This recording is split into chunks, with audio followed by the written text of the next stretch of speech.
Cześć widzowie, tutaj kanał Anenito. Witam w trzeciej odsłonie recenzji odcinków Sąsiadów. Trochę czasu minęło od drugiej części. Miałem kilka innych ważnych projektów do zrobienia. Z góry wybaczcie za to, że tak wcześnie zaplanowałem tą recenzję, bo miała być już na święta, nawet miała być gotowa przed świętami, a jest w nowy rok. Nie będę już teraz w sumie przedłużał, bo wiem, że niecierpliwicie. Lecimy z odcinkiem Krzyżówka.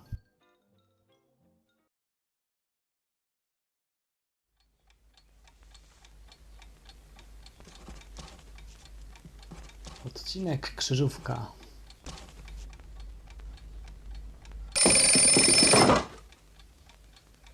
Będę z wami szczery, ze wszystkich odcinków Aeto chyba Krzyżówka to jest ten najgorszy odcinek. Początek wyglądał w sumie w porządku. Pokazywał, że Matt rozwiązuje krzyżówkę i musi uprasować ubrania, ale nie chce mu się prasować, bo jest zbyt pochłonięty krzyżówką.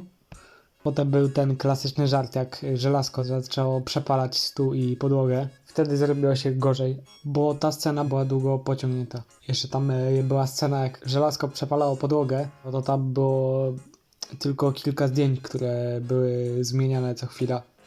I nie wiem w sumie czemu tak zrobili, ale zapewne przez to, że ciężko było im usunąć podłogę. No ale potem jak to żelazko już przepaliło się przez sufit, to spadło do pata. Zawsze byłem sfrustrowany tym, jak scenarzyści mogli zrobić z tego o wiele lepszą scenę, ale zmarnowali potencjał. Bo na przykład mogliby zrobić tak, że to żelazko spada Patowi na łeb, a zamiast tego spadł na mapę i Pat się poparzył.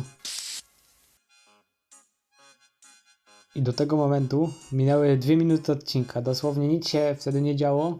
Dosłownie mieliśmy ujęcie, jak Matt robi krzyżówkę i żelazko przepala się w dół. No i nic, w sumie to trochę nudne się robi, nie sądzicie? Potem się w sumie zrobiło całkiem ciekawie, bo Pat wpadł w furię i wyrzucił żelazko przez okno. No i scena, jak Pat idzie do Matta z interwencją. Ta scena w ogóle była świetna.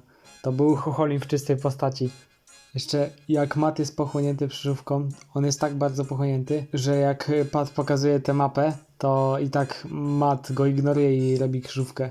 Aż musiał Pat ręką walnąć o stół i zwrócić uwagę na siebie. Obudzić Matta z tego transu krzyżówkowego. To akurat była scena godna pochwały, ale potem znowu było jak było w tym odcinku. Bo potem wzięli jakieś wałki i chcieli to wałkować. Ja nawet nie wiem co oni chcieli w tej scenie zrobić.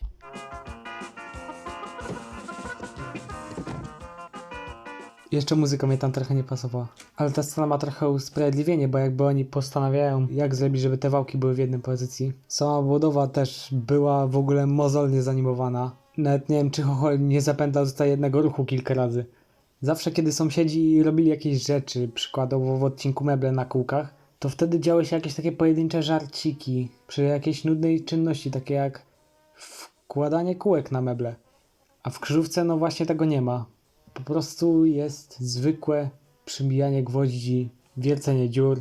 Potem w sumie była całkiem ciekawa scena, bo potem do prasowania wystarczyły tylko 2 ręce, czyli po jednej sąsiedzkiej, na wkładanie i kręcenie korbą. To jest właśnie ciekawe, że nawet z tak prostą czynnością Matt skupia się na krzyżówce i przestaje prasować. Ta scena w sumie też na plus. Ogólnie do tego momentu minęło jakieś 5 minut tego odcinka.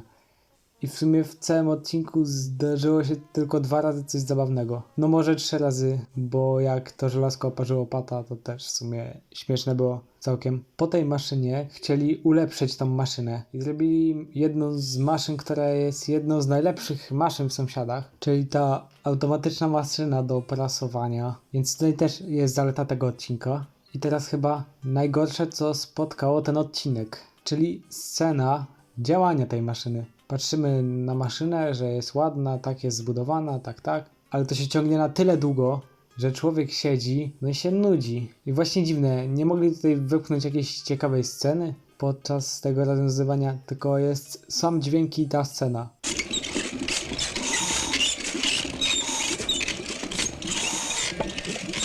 I jedna z najmniej realistycznych scen w Sąsiadach, a mianowicie dlaczego ta maszyna zaczęła skręcać? Przecież ona nie miała prawa skręcać.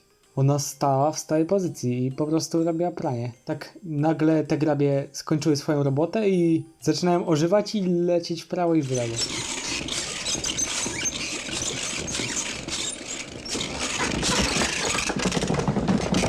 Powinni dać jeszcze, że sąsiedzi jak jakiś obiekt zostawili i tam te grabie to łapią i nagle się jakoś niszczą, ale właśnie nie, tego nie ma.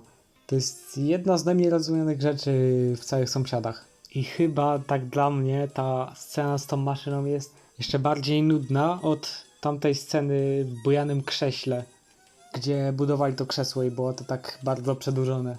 Chyba już rozumiecie, dlaczego mi się tak średnio podoba ten odcinek. Sam wybuch też nie wyszedł jakoś za dobrze, bo oni zostali popchnięci, a na przykład ja bym zrobił, że jakieś obiekty lecą wszędzie w ich stronę od tego wybuchu, a nie tylko sąsiedzi.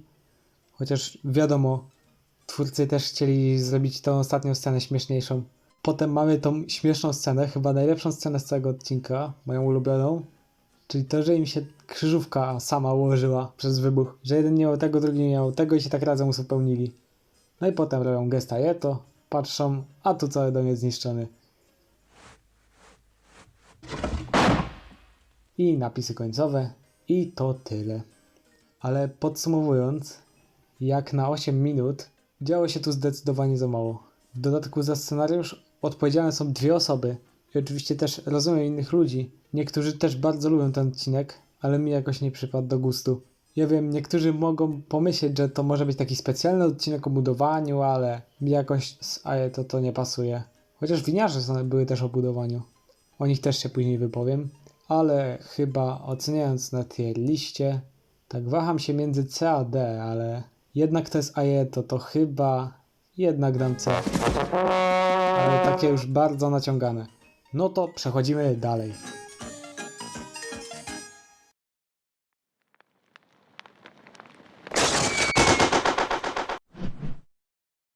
Odcinek Budka. Pierwszy odcinek z roku 1983. W tym odcinku możemy zauważyć jedną wielką różnicę, a mianowicie, że zmienił mi się nieco wystrój, bo się teraz spłaszczył. Dom był taki jaki był wcześniej, ale tereny stały się takie bardziej zielone. No i osobiście nie za bardzo przepadam za tym podwórkiem, ale nie jest to jakieś też złe, chociaż osobiście wolałem tamten wystrój. Chyba w sumie jak każdy, bo w tamtym było tak więcej detali, a to jest tak minimalistycznie i płaskie wszystko. Ale pewnie chcieli zrobić ten teren, bo tutaj jest drzewo, które gra tutaj kluczową rolę w tym odcinku. Chociaż nie wiem, w sumie mogliby to drzewo postawić, nie wiem, jakoś za domem, bo tam mogłoby się gdzieś jakoś schować i użyć tego starego planu, nie wiem. Taka jest moja opinia o tym. Początek jest w sumie całkiem ciekawy, bo Pat chce popatrzeć na ptaki i potem Matt się zakrada, ale Pat chce go uciszyć, ale przez to uciszenie Matt wpadł w bańkę i przegonił te ptaki. Może niektórym to mogło sprawiać frustrację, że tych ptaków nie było widać. Dla mnie osobiście to nawet dobrze, że tych ptaków nie było, bo to jakby budowało taką ciekawość, czy te ptaki będą pod koniec, jak one w ogóle wyglądały. To nadaje takiej tajemniczości tego odcinku. Potem Pat myśli, co tu zrobić, żeby prowadzić ptaki, no i wpadł na pomysł, żeby zrobić budkę, no i potrzebowali mieć ścięte drewno. No to potem Pat szukał piły, Matt deski przyniósł. I ogólnie w tym odcinku mamy nowy Music Pack od 1983, bo w odcinkach z 82 powstawały najczęściej jakieś takie zremiksowane wersje poprzednich utworów z 79.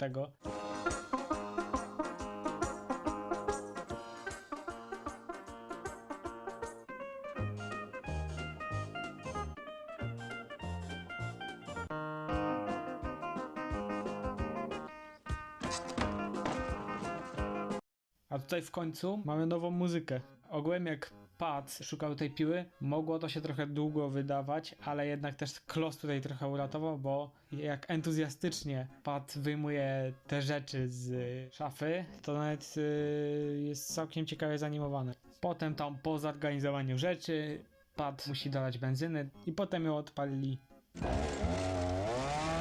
No i potem musieli przeciąć deski i oczywiście jest ten klasyczny żart z przeciętym stołem, który jest świetny. później ta świetnie zrobiona scena z tym rage'em Mata, co już wyglądało przez chwilę jakby chciał pobić Pata tymi deskami. I nawet kurde, jak celował w niego deską, to już tak wszystkim się wydawało, że będzie w niego rzucał, a tu nagle zaczynają mu podawać. To jest naprawdę kawał dobrej animacji. No i teraz już z tego stołu zbudowali budkę, no i poszli teraz ją zawiesić. Potem kładli skrzynki, Matowi udało się zawiesić, ale się wypieprzył. Później oczekiwali przylecenia tych ptaków, ale one nie chciały. Podoba mi się to, że od razu widać, że tutaj nie ma dziury w budce i te ptaki nie mają jak wlecieć. I my to mamy pokazane, ale oni jeszcze o tym nie wiedzą i oni się tak za tym drzewem chowają, nie wiedzą co zrobić. Pat tam jeszcze w ogóle ptaki chciał wołać. I potem ten ból Pata jak zobaczył, że tutaj nie ma dziury. I potem świetna scena z kultową muzyką, która tutaj idealnie pasuje, czyli scena wiercenia, jak oni próbują to wywiercić. Że najpierw Pat, kurde, chce tą wiertarką wywiercić taką małą dziurkę, a potem tym cyrklem się jeszcze bawili. Cyrklem w drewnie. Co chyba wiecie jaki skutek da.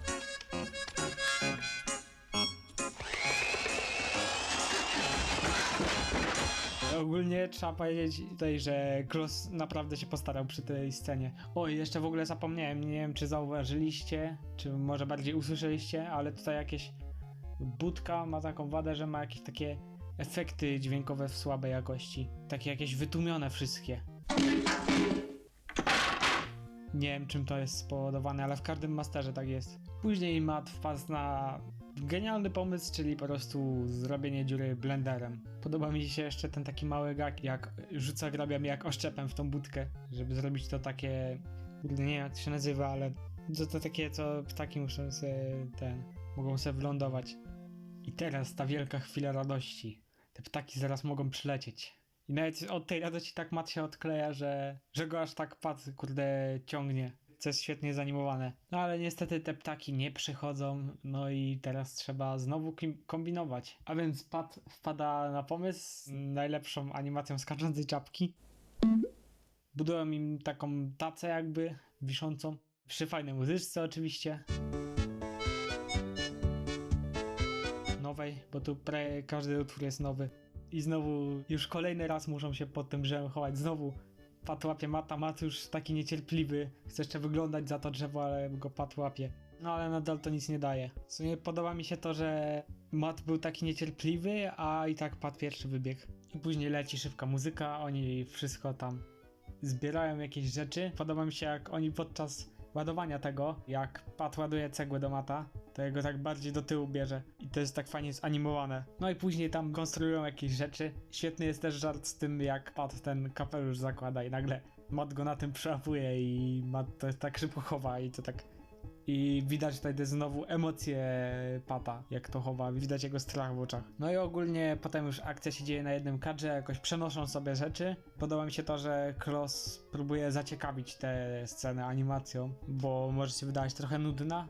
To jest w sumie jedyny moment w tym odcinku, kiedy konstruują i nie widać jakby co konkretnie i jest takie trochę napięcie, nie wiadomo co oni tam w ogóle zmajstrowali, jakieś szafy tam brali, cegły. No i potem zakończenie, które chyba już wszyscy wiecie, a mianowicie, że po prostu wzięli sobie radio z ptakami, a ten poczęstunek był dla nich. Może się niektórym wydawać, że to zakończenie mogło być takie słabe, bo nie zobaczyliśmy tych ptaków, ale dla mnie to się podoba. Jak pierwszy raz to oglądałem, to pamiętam, że mi się strasznie podobała końcówka.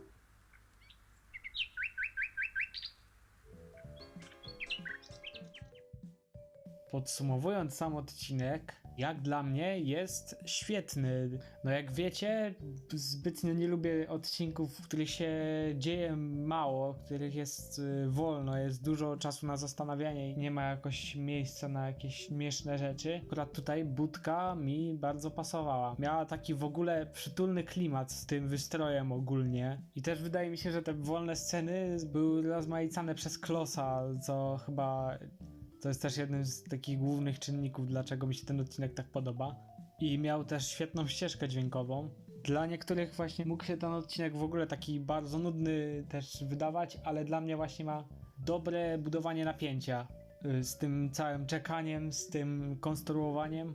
Moim zdaniem odcinek jest o wiele lepszy od Krzyżówki, który też był taki w sumie całkiem spokojny, ale w sumie tutaj jest odcinek bardziej przemyślany, a to tylko jedna osoba pisała. Nie jestem pewien, ale to chyba jest ostatni odcinek, który pisał samodzielnie Iranek. Ale jak dla mnie ten odcinek jest fajny, po prostu mi się go fajnie ogląda, jak to budują, jak ta budka jest ulepszana, ale te ptaki w ogóle nie chcą przelatywać. I jak dla mnie na tier liście daję budkę do S. Może się to trochę niektórym wydawać dziwne, szczególnie po tym, że w rankingu odcinków było całkiem nisko jak na Ajeto, ale to jest dla mnie jeden z moich ulubionych odcinków Ajeto i sąsiadów w ogóle, więc powiedziałem już o wszystkim, możemy przechodzić dalej.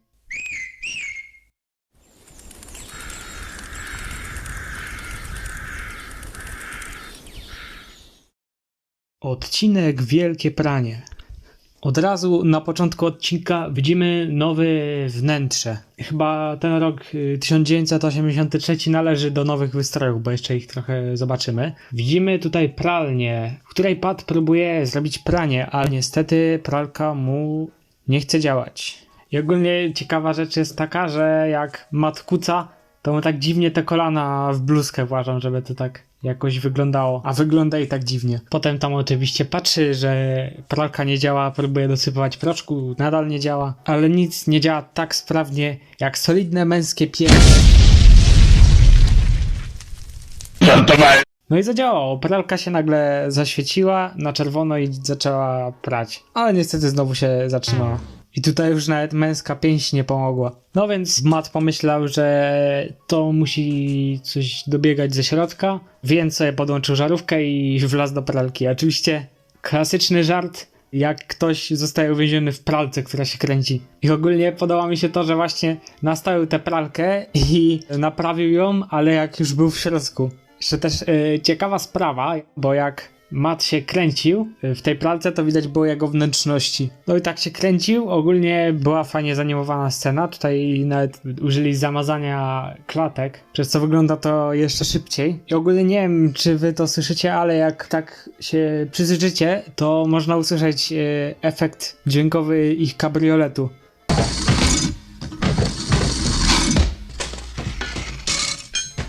Potem Pat to wszystko usłyszał i poleciał do Matta. I ogólnie mamy też tutaj kolejny nowy wystrój, czyli mieszkanie Pata, takie odrestaurowane, ma przynajmniej tapeta się zmieniła. Widzimy w ogóle, że położenie drzwi jest inne i są wieszaki, jest jeszcze walizka jakaś.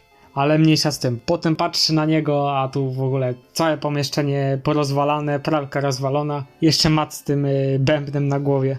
No i potem zaczęło się ich eksperymentowanie. Pat wziął blender i chcieli zrobić pranie w blenderze. A żeby zamoczyć całą szmatę w blenderze, to musieli wziąć na samodnoją. Co oczywiście chyba każdy się spodziewał, że blender to potnie.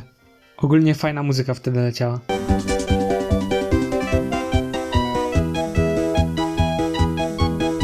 Potem tam wzięli tą balę i chcieli ją miotłą przeczesać, co się oczywiście nie udało i wyszło całkiem ciekawie. Ale wtedy wpadli na genialny pomysł, żeby wziąć te tarki. Ale oczywiście bala nie pomieściła wody, no i zastanawiali się potem, co dalej zrobić. Trochę mi się też nie podoba to, że jak Matt wlewa do tej bali wodę, to dlaczego on wlewa potem drugi raz? Przecież widać, że przeciekało. Ogólnie w tym odcinku znowu powróciły te harmonijkowe, te krótkie melodyjki.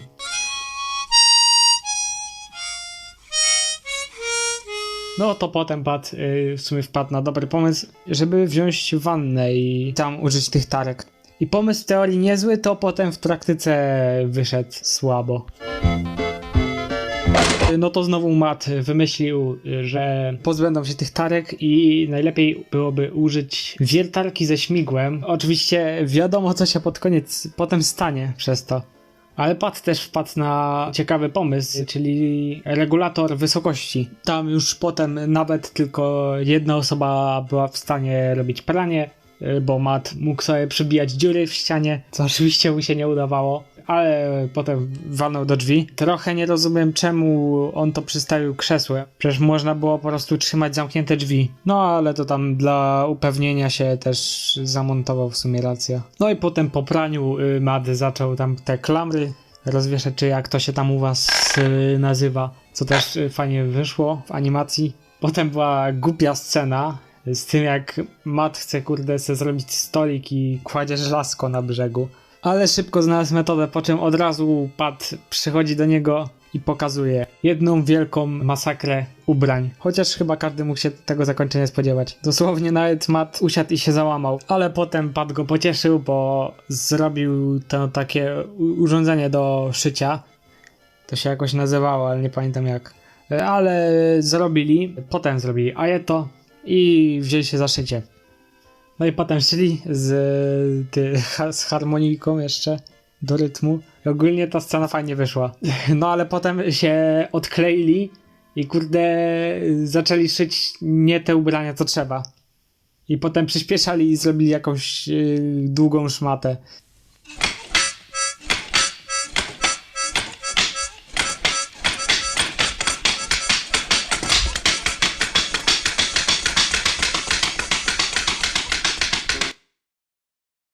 No i to tyle. Ogólnie podsumowując, odcinek ma naprawdę fajne te żarty, ale trochę dla mnie jest taki bardzo zapominalny i tak mało tutaj też mogę o nich powiedzieć, tak głównie tutaj streszczałem ten odcinek i mało mówiłem, co mi się podobało, a co nie. I chyba na tier liście też mu dam zwykłe B. To był bardzo przeciętnym odcinkiem. Nie właśnie był śmieszny, ale taki zapominalny. No to teraz przechodzimy do odcinka numer 19.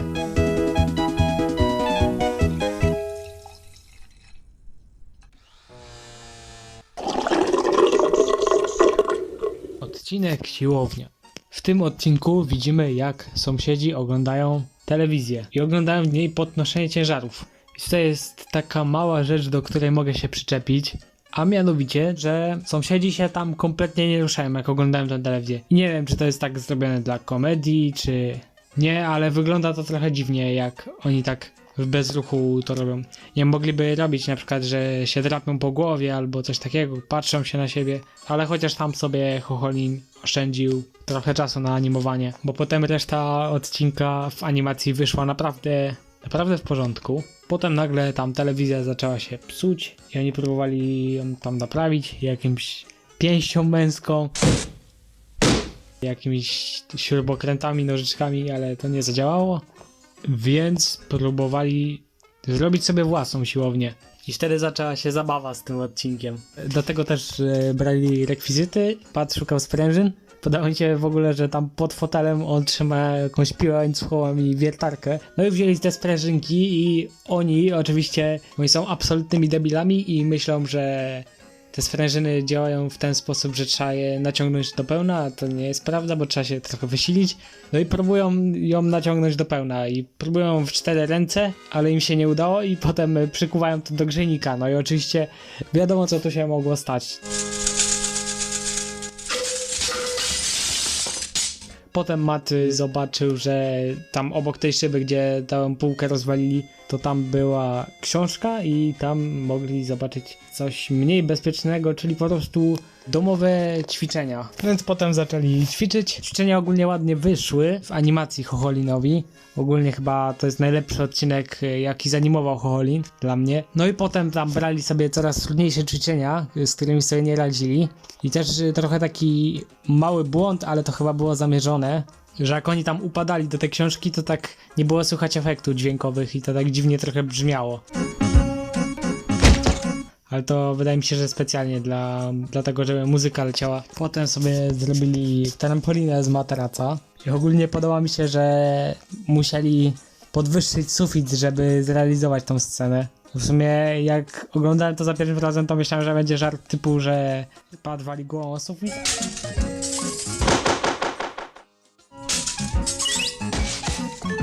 Ale też fajnie wyszedł żart. I ta rzecz, która mi się podoba w tym odcinku, to to, że te pomysły stają się coraz głupsze, bo zaczęli robić sztangę, chociaż na początku jeszcze tylko Pat chciał podnieść ten wieszak jako sztangę i podoba mi się, jak on udaje, że to jest takie ciężkie i ma trudy z podnoszeniem. I podoba mi się, jak Chocholin zrobił u Pata, że się niby cieszy jakby, jak to podniósł. Fajnie zanimowana scena ogólnie. No ale potem, kurde, mieli wyłączony mózg sąsiedzi i zrobili sztangę z kowadła i wiadra. Co oczywiście wiadomo, jaki był z tego rezultat. Potem trochę zmądrzeli i Matt dorzucił parę cegiełek. Chociaż też trochę to jest nierealistyczne, czemu nagle ta sztanga zyska balans od paru cegieł. Kowadło jest o wiele cięższe od tych 4-3 cegieł. No ale tak, potem udało im się podnieść we dwójkę, ale drewniany kijek nie zdał egzaminu i kowadło spadło i zrobili dziurę. No bo potem wymyślili, że sobie zrobią minigolfa za pomocą parasolek. Przykładowo Matt chce ręką, to jeszcze z odległości pół metra wrzucać do tego. Potem mamy kilka śmiesznych scenek, bo potem jak Pat daje Mattowi kij, to on nadal chce z bliska, więc Pat mu pokazuje, żeby przenieść tą piłkę gdzieś daleko. Potem chce uderzyć tą piłkę, myślał, że ją uderzył, ale nie uderzył. Pat już się na niego wścieka, wali mu tą laską w nos, żeby się odsunął i chce sam uderzyć, ale sam nie potrafił.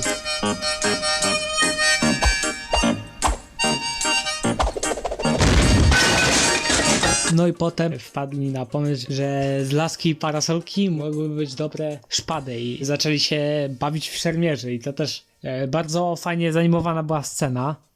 Tak pokazywali tymi brońmi, jak się w ogóle lali. Taki typowo chocholinowski styl animacji z gwałtownymi ruchami był. I to naprawdę fajnie wyszło. No i potem oczywiście Pat wytrącił Mattowi parasolkę, która stukła szybę. Ale potem znowu zrobił się nowy pomysł, żeby zrobić z patelni paletki i z wieszaka do ciuchów siatkę do tenisa. No i potem sobie grali w tego tenisa. Matt się znowu nakręcił, walnął z całej siły i przestali już ze sobą tak współgrać. Teraz uprawiali kolejne sporty, takie jak skok wzwyż za pomocą szczotki. Podoba mi się ta scena, że Matt utknął, jakby nie mógł się wybić ani do przodu, ani do tyłu i tak już był skazany na upadek w tym momencie. I ogólnie fajna muzyka wtedy leci. Szkoda, że rzadko leciała, ale tam trudno. No i potem chyba największa rzecz, jaką zrobili, czyli skok wzwyż za pomocą trampoliny. Najlepsze jest to, że Pat się w ogóle niczego nie nauczył, żeby się wybijać do przodu i znowu się przez to wybił do góry, podbił odważnik i rozwalił całe mieszkanie razem z telewizorem, który się przy okazji naprawił, więc też w sumie ciekawe zakończenie. Tak jakby cofnęło ich do początku. Tylko nie było zniszczonego domu. Ale potem zrobili Ajeto, siedzieli znowu w bezruchu i tak się zakończył odcinek. Podsumowując, nie za bardzo lubię ogólnie odcinki, które pisała Czwanczarowa, chyba to były jedne z najgorszych odcinków Ajeto, te właśnie, które ona pisała. Chociaż też były inne słabe, jak na Ajeto. To ten mi się akurat wyjątkowo podobał. Ten odcinek nie prowadził nas jakoś specjalnie. Ten odcinek to był taki zlepek różnych śmiesznych gagów i nie prowadził nas jakoś specjalnie do przodu, tylko sąsiedzi wymyślali metody. I tutaj akurat dla mnie wyszło to w sumie całkiem fajnie. Było dużo ciekawych żartów. Jakby sąsiedzi robili takie krótkie skecze minutowe, to właśnie chciałbym, żeby wyglądało to mniej więcej tak. Więc jak dla mnie ten odcinek jest naprawdę dobry i myślę, chociaż już trochę tak naciąganie, że może zasługuje na S. Fakt, było tam trochę nudnych scen, przykładowo jak zastanawiali się całkiem długo, albo szukali rzeczy, albo w ogóle początek był też taki nudny. To jednak myślę, że żarty tam były naprawdę dobre. To jest jeden z tych odcinków, ale to, że nawet jak do niego powrócę, to mnie zawsze rozwala. No to teraz przechodzimy dalej.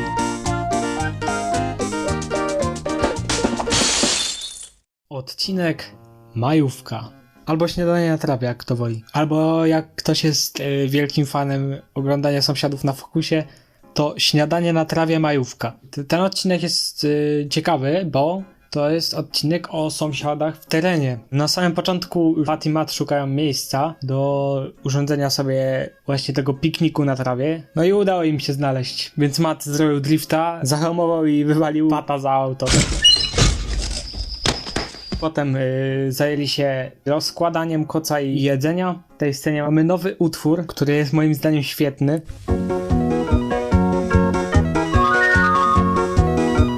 Ale ogólnie jak zajmowali się rozkładaniem, mogło to trochę długo wyglądać.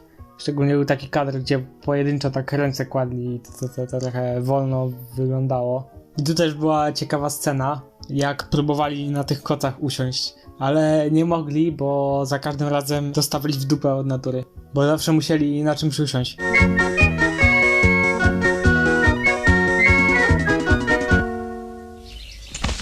I tutaj jest trochę dziura w scenariuszu, a mianowicie dlaczego oni przenieśli ten koc? Przecież to tak za bardzo nie miałoby sensu.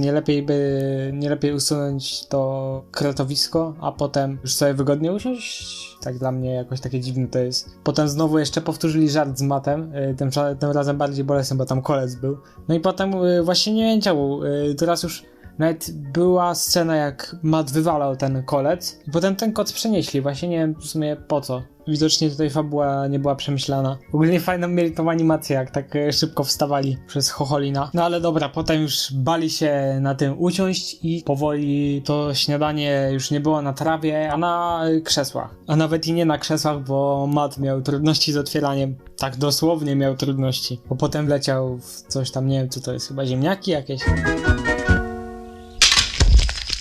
Ta scena mi się ogólnie podoba bardzo. Szczególnie podoba mi się animacja chocholina. Jest taka zakręcona, oni są tacy jakby poruszają się wszędzie. Trochę mi przypomina animację Filczyka ta scena. I ogólnie podczas tej sceny możemy zobaczyć, że Matt się smuci. Co jest bardzo rzadką rzeczą od 1982. Tak, nawet nie wiem, czy to nie był ostatni raz, kiedy się Matt smucił. Bo jakoś nie pamiętam kiedy jeszcze. Może bym sobie przypomniał, nie wiem, ale nie, zapomniałem. A, dobra, już wiem, w kartach to było. Ale potem była scena, która pokazuje, że sąsiedzi to są idioci, a mianowicie, że Pat bierze klucz i robi zamach i z całej siły wali Mattowi w łeb i go nokautuje.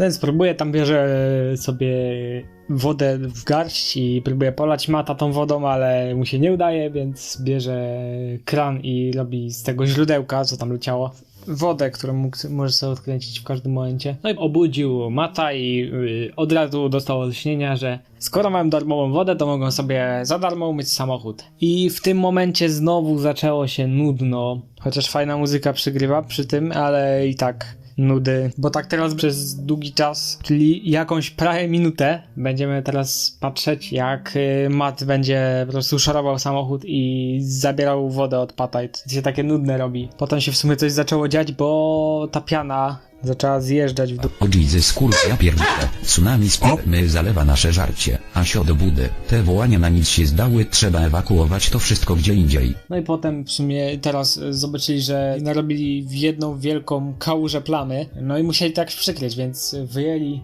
gigantyczny dywan i zaczęli to przykrywać, przygniatając krzaki od razu i przykrywając pień, ale potem sąsiedzi odcinają kawałek dywanu. Wtedy Matt wpadł na pomysł, żeby urządzić sobie tutaj pokój, bo tu są idealne warunki. I wtedy zaczyna się w sumie absurd, bo wtedy zaczynają brać jakieś telewizory, lampy, obrazy, nawet ścianę pomalowali. No i w sumie reszta odcinka to już było tak po prostu przenoszenie rzeczy, malowanie i inne takie. No i potem zrobili sobie ajeto, odpalili telewizję i nawet zamiast jeść, to wzięli się za oglądanie. To też jest w sumie zabawna sprawa. Biorą się za oglądanie zamiast jeść i podziwiać widoki natury. Więc w sumie zakończenie jest w porządku. Chociaż według mnie było trochę robione na siłę, żeby jakieś zakończenie było, ale też jest w porządku. Podoba mi się jeszcze ten detal podczas zakończenia, że tam antena wisi na skale. Nawet chyba teraz załapałem, na co tam Matt wskazywał pod koniec odcinka. Ogólnie podsumowując, to ten odcinek jest trochę za nudny dla mnie. I chyba dla mnie niepotrzebnie przedłużony. Ja myślę, że tutaj można byłoby dać więcej gagów albo po prostu skrócić czas. bo jest tutaj pole do popisu w tym miejscu. A tutaj żarty się niektóre powtarzały i niektóre też były nudne momenty, mało śmiesznych. Chociaż jakieś tam się pewnie znajdą, ale tak jak na sąsiadów to tam mało się działo. I też trochę ich majsterkowanie nie było takie zabawne, bo zazwyczaj jak w większości odcinków zawsze jakieś błędy popełniali, kiedy coś robili. A tutaj wszystko im wychodzi, to tak trochę wygląda jakby to nie byli sąsiedzi nasi, tylko jacyś inni ludzie. No i jeszcze nie było jakiejś takiej kreatywności, nie tworzyli jakichś specjalnych wynalazków, tylko po prostu sobie dekorowali albo myli auto, więc to trochę takie dziwne jest uczucie. Po podsumowaniu przechodzimy do tier listy i dam go obok krzyżówki do C. Bo się już chyba jasno wyraziłem na temat tego odcinka. Wiem, że wiele ludzi go lubi bardzo i wiele go też bardzo nie lubi. Ja zaliczam się do tego drugiego grona, to jest dla mnie jeden z najgorszych odcinków Aeto. To chyba możemy przechodzić już dalej. Odcinek pralka. Ten odcinek jest całkiem ciekawy, ponieważ jest najdłuższym odcinkiem sąsiadów. Nie licząc oczywiście kart. Pierwsza rzecz, jaka nam się rzuca w oczy, to jest nowe mieszkanie sąsiadów. Widzimy je oczywiście wewnątrz i na nim jest klatka schodowa, której nigdy nie widzieliśmy. Ten odcinek będzie się właśnie na tych schodach opierał. Jak widzicie tutaj, jak wam puściłem, sąsiedzi będą musieli wnieść ciężką paczkę, gdzie przez te kilka sekund jeszcze odcinka sobie radzili, ale potem zaczęły się schody. Dosłownie. Bo w tym momencie będą musieli wnosić paczkę, ale jeden gwałtowny ruch i paczka zjeżdża. Więc co robi Matt? Patrzy, że doszedł do niego list. I tam była taka komiczna scena, jak Pat tą paczką trzęsie. No ale potem ją puszcza, bo już nie wytrzymuje. Idzie do Mata, żeby pokazać, że najpierw zająć się paczką. Podoba mi się też to, że jak Matt już wraca i chce zająć tą paczkę, to chce ją przejść jak najszybciej i zapomina, że tu są schody. No ale potem z Mattem przenoszą, wchodzą na górę, robią sobie przerwę i nagle powróciło uzależnienie Matta, bo wypadł mu list i chciał go przeczytać. Potem kolejna świetnie zanimowana scena, jak Pat leci do Matta, żeby mu zabrać ten list i zapomina o paczce, a ona zjeżdża. Wtedy dopiero się zaczęło ich kombinowanie już, jak tu sobie ułatwić i dlatego postawili deski na schodach i wzięli wózek. I potem mocna scena była, jak chcieli się rozpędzić na tym wózku i jechali za szybko, że aż przypieprzyli w ścianę. Potem się zmieniła muzyka, bo wtedy Matt wpadł na genialny pomysł, żeby przyczepić pralkę do nart i potem zrobić przeciwwagę. I potem ją wciągnąć za pomocą wózka. Sama scena trochę się rozciągała, ale to nie tak, że specjalnie miała się rozciągać, tylko sam proces budowy był długi. Ale scena wcale nie była nudna, bo sąsiedzi to wszystko tak entuzjastycznie budowali, więc scena na plus. No i jeszcze podoba mi się to, że pralka się akurat otworzyła przed ich domem. No ale w sumie po tym to była najlepsza część odcinka, po tym już trochę tempo spadło, jak już wchodzili do domu. Jeszcze potem za pomysł Matta, bo w sumie dobre jest to, że Matt na to wpadł, bo on chciał jak najszybciej wnieść tę pralkę, żeby przeczytać ten list. No to Pat mu w końcu daje ten list za świetny pomysł, ale nadal go nie może przeczytać, bo muszą wnieść pralkę. I Matt próbuje się teraz w każdej sekundzie wymigać, żeby ten list przeczytać, a Pat mu to przeszkadza, bo muszą najpierw pralkę podłączyć. Ogólnie dostajemy kolejny nowy wystrój wnętrza, ponieważ kuchnia się trochę zmieniła. Bo meble są te same, tylko tam na przykład mamy kafelki, mamy trochę inny kolor ściany i zamiast okna to tam mamy przejście do kolejnego pomieszczenia, co też jest ciekawe. Ale potem Pat się odwraca, widzi, że Matta nie ma przy nim, tylko ogląda zdjęcia wysłane pocztą. Dlatego Pat przychodzi z interwencją, bierze mietłę i chce zagonić Matta. Ogólnie scena jest złotem, bo Kloss animował to perfekcyjnie. Dosłownie widać tutaj u Matta strach w oczach. O kurwa. Ogólnie świetna scena. Tutaj dobrze ktoś przydzielił Klossa do tego odcinka, bo właśnie jak sąsiedzi są tacy bardziej charakterni, nie jak coś robią, tylko jak na przykład reagują na siebie. Świetne jest też to, że jak Pat zagonił Matta do pracy, to sam sobie wziął ten list i czytał. I potem była zmiana ról, bo potem Matt chciał wygonić Pata od czytania listu. I ogólnie nie wiem, czy zauważyliście, ale w tej scenie chyba im oświetlenie siadło, bo jest strasznie ciemne. Że nawet w trakcie tej sceny było jasno, ale potem ściemniało światło. Pat jednak potem zamiast się skupić na pralce, to zauważył, że tutaj jest znaczek, którego nigdy nie miał. No więc oczywiście entuzjastycznie ucieka do albumu. A potem znowu Matt do niego dołącza. I moi mili, mamy to. Oto jest pierwsza scena nagrana w prawdziwym życiu, nie metodą stop motion w Sąsiadach. Ponieważ jak pewnie już wszyscy wiedzą, to nie są dłonie Pata, tylko to są dłonie Klossa w specjalnych ubraniach. Ale ciekawa rzecz jest to, że tam w niektórych scenach jest dłoń Pata i Matta. I teraz jest pytanie, czyje są te drugie ręce? Bo ciężko w sumie stwierdzić. To mogą być albo ręce Chocholina, albo ręce Millera, albo w ogóle to nawet nie są ręce Klossa, tylko może Lubomir i Ranek, albo ktokolwiek, nie wiem, ktoś z tego studia mógł te sceny dogrywać. I pewnie się spytacie, co sądzę o tych scenach w dłoniach, to dla mnie, to ja jestem osobiście do nich neutralnie nastawiony, bo ani nie są dobre, ani nie są złe. Chociaż w sumie, jak już by mieli robić te detale tej książki, to mogłoby im to sprawić trudność i jeszcze mogło to by brzydko wyjść, a tak w sumie mało ludzi wie, że to są prawdziwe ręce, więc chyba dobrze jednak zrobili. Możecie w sumie napisać w komentarzu, czy te ręce to był dobry pomysł, bo to niby zaśmieca fakt, że to jest animacja stop motion, ale tutaj chyba jest użyteczna. Ale wracając do odcinka, sąsiedzi chcą sobie nakleić te znaczki, ale im to za bardzo nie wychodzi. I tutaj też trochę minusowa scena jest, bo oni ciągle z tymi znaczkami kombinują i to się trochę robi nudne. Dokładają sobie jeszcze do tego więcej kopert. Ta scena była trochę nudna, ale potem znowu zaczyna się akcja, bo nie przypilnowali pralki, a Matt ją wcześniej włączył i zalali sobie mieszkanie. Swoją drogą widać, jak bardzo chyba tutaj Kloss albo Miller był odpowiedzialny za efekty wody, jak bardzo się tutaj męczyli z dodaniem tej wody.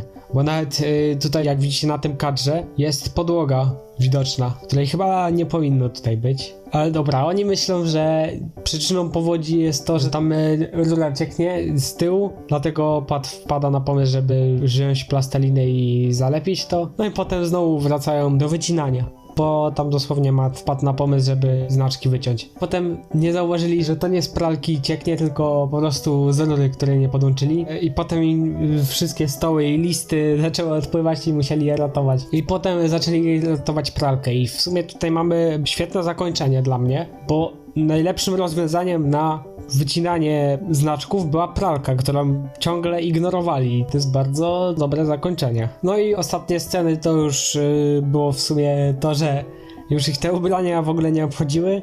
Najważniejsze były koperty, więc wyładowali ubrania, załadowali koperty i patrzą na te znaczki, znieważając w ogóle na to, że im woda ciągle leci do domu i ten dom już się tak topi, że aż meble zaczynają pływać. Tutaj też Kloss trochę zaczął oszczędzać na animacji, bo znowu animował w 12 klatkach na sekundę, przez co trochę to dziwnie wygląda, szczególnie to taka dynamiczna scena, gdzie się wszystko rusza. Szczególnie ta woda, która się rusza płynnie, a reszta nie.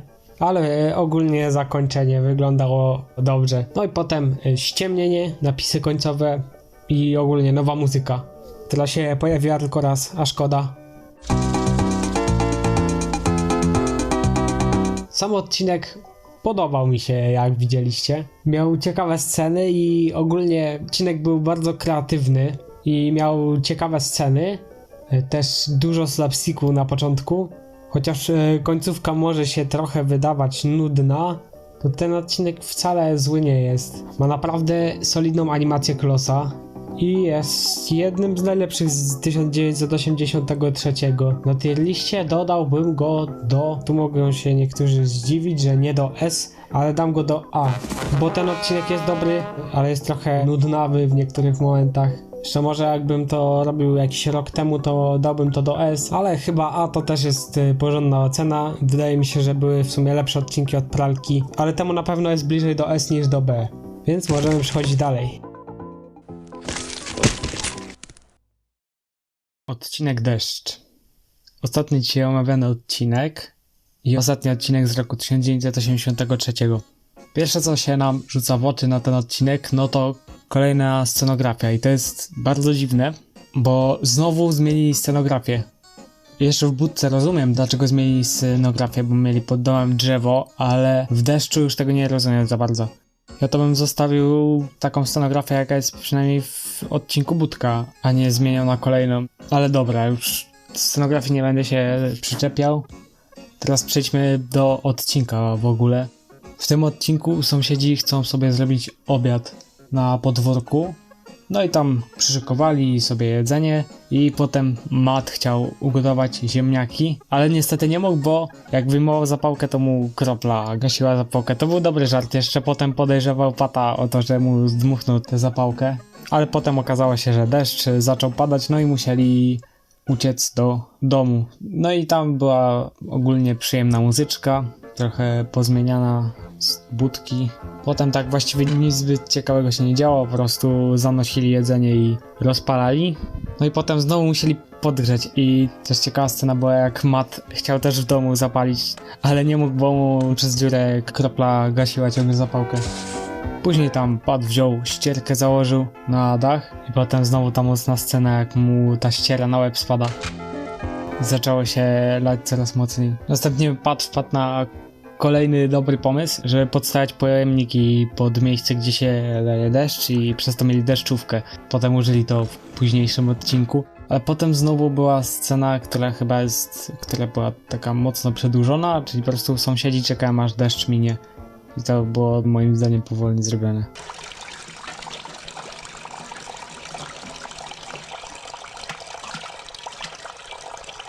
Teraz sobie to policzyłem, to trwało dokładnie 40 sekund odcinka. Potem wychodzą na dwór i patrzą, że dach jest dziurawy. Tam w ogóle trochę scena była mało płynna, ale to już tak mniejsza. No i kiedyś jak recenzowałem odcinek Lotniarze, Skoczkowie, jak kto woli, to tam już narzekałem na to, że dom na zewnątrz jest bardziej dziurawy niż w środku. Tak samo jest tutaj. Porównajcie sobie teraz to i to. W sumie teraz zaczęła się całkiem ciekawa scena, bo Pat chciał wejść na dach, ale nie mógł, bo ten dom się bujał. Była scena na plus. I jeszcze ta klasyczna muzyka leci w tym momencie, więc też dodaje komedii to. Potem Matt wziął deskę do prasowania, chciał podać Patowi, no a Pat się wyjechał. Chyba najlepsza scena z całego odcinka. Pojawił się kolejny problem potem, bo uświadomili sobie w końcu, że ten dom się zaraz rozleci i musieli go załatać. Po czym następuje timelapse budowy z świetną muzyczką. Ogólnie tam jak łatali ten dom, to używali wszystkiego, jakichś bram, wanny. Tak naprawdę to już się wtedy udało zrobić, zrobili Ajeto. No i potem kolejna scena, kiedy Matt ma odłączony mózg. Ogólnie w tym odcinku, nie wiem czy zauważyliście, ale Matt ma odłączony mózg, tylko Pat tutaj na pomysły wpada. Wracając, Matt ma odłączony mózg i zamiast przeciąć pojedynczo sznurka, to zrobił zamach i im się dom cały rozwalił. No i potem powolne oddalenie z zakończenia. Sąsiedzi są smutni, potem jeszcze na nich deszcz spada, więc podwójnie przejechane. No i potem muzyka taka smutna, wszystko smutne, spadają na nich deszcz, nie mają dachu nad głową i nagle all fucked up music.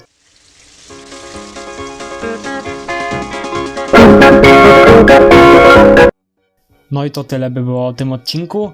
Tak mało o nim mogę powiedzieć za bardzo, poza tym, że jest bardzo pusty.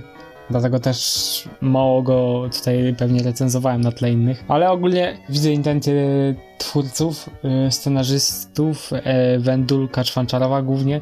Widać intencję, że to miał być po prostu taki przyjemny odcinek zbudowania. Ale sporo przeciąganych długo rzeczy i w ogóle średniego humoru, poza kilkoma wyjątkami. No to taki odcinek jest średni, ja się nie dziwię się w sumie, że w rankingu, którym zrobiłem, był na ostatnim miejscu z całego sezonu. Dla mnie jest chyba przedostatni, bo jest leciutko lepszy od Krzyżówki, chociaż tu mógłbym się rozwodzić na ten temat, ale na tier liście dałbym go do C, bo jednak ma humor, są gorsze odcinki, jednak ten jest całkiem przyjemny, ma muzykę, fajną animację. No i tym akcentem omówiłem wszystkie odcinki z 1983.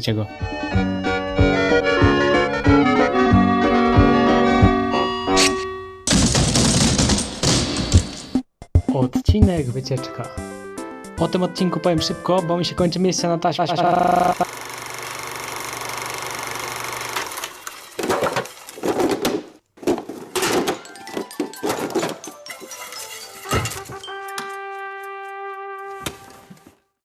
No i to by było na tyle z dzisiejszej recenzji. Jeszcze powiem wam zalegle szczęśliwego nowego roku, bo ten film miał być przed końcem roku, ale jednak jest w styczniu. Chociaż w sumie to też dobrze, bo zaczynamy ten rok z impetem.